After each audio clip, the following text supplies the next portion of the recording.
क्या आपको मालूम है कि आपके नाश्ते की मेज पर रखा शहद दरअसल हजारों मक्खियों की कैद है? जी हाँ, आपने सही सुना। लेकिन रुकिए, इससे पहले कि आप शहद की बोतल फेंक दें, इस राज को मुकम्मल सुनिए, क्योंकि ये कहानी जितनी घनौनी लगती है उतनी ही हैरान कुन भी है। शहद की मक्खी अपनी एक लंबी पतली सूंड प्रोबोसस फूल के अंदर दाखिल करती है, बिल्कुल किसी जासूस की तरह जो खामोशी से अपना टारगेट हासिल कर रहा हो। वो मीठा नेक्टर चूस लेती है, लेकिन ये रस उसके आम पेट में नहीं जाता। मक्खी के जिस्म में खुफिया खाना है, हनी स्टोमिक, यानी एक अलग स्मगलिंग बैग जो सिर्फ इसी रस को जखीरा करने के लिए बना है।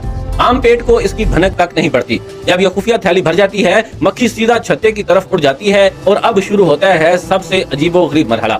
छत्ते पर पहुंचकर वो ये रस एक दूसरी मक्खी के मुंह में थूक देती है और वो मक्खी फिर किसी और के मुंह में। मुंह से मुंह ये सिलसिला चलता रहता है। साइंसदान उसे शाइस्ता नाम देते हैं, रेगर्जिटेशन। मगर सीधी सी बात ये है कि ये मक्खियों की इज्तिमाई पास द पार्सल गेम है।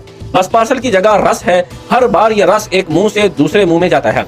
मक्खियों के थूक में मौजूद खास एंजाइम्स इस पर हमला करते हैं और पेचीदा शुगर को तोड़कर सादा शुगर में बदल देते हैं। ये कीमियाई जादूगरी ही दरअसल नेक्टर को शहद बनाती है। अब इस गाढ़े माया को नन्हे हेक्सागोइल कॉम सेल्स में उंडेला जाता है। लेकिन अभी कहानी खत्म नहीं हुई। इसमें अभी पानी की भरमार है और गीला शहद तो खराब हो जाएगा। तो मक्खियां क्या करती हैं? वो एक जबरदस्त एयर कंडीशनिंग सिस्टम ऑन कर देती हैं। हजारों मक्खियां एक साथ अपने पर फड़फड़ाती हैं इतनी तेजी से कि एक कुदरती पंखा बन जाता है। इजाफी पानी भाप बनकर उड़ जाता है और माया गाढ़ा खालिस शहद बन जाता है। जब ये कमाल का नतीजा तैयार हो जाता है, मक्खियां उसे मोम की एक नाजुक तह से सील कर देती हैं, बिल्कुल किसी खजाने के संदूक की तरह, महफूज और बंद। तो अगली बार जब आप चाय में शहद मिलाएं, याद रखिएगा ये महज रस नहीं बल्कि हजारों मक्खियों की मेहनत, थूक और टीम वर्क का शाहकार है। और हाँ, फॉलो करना मत भूलिए, वरना अगला राज आपसे छुप जाएगा।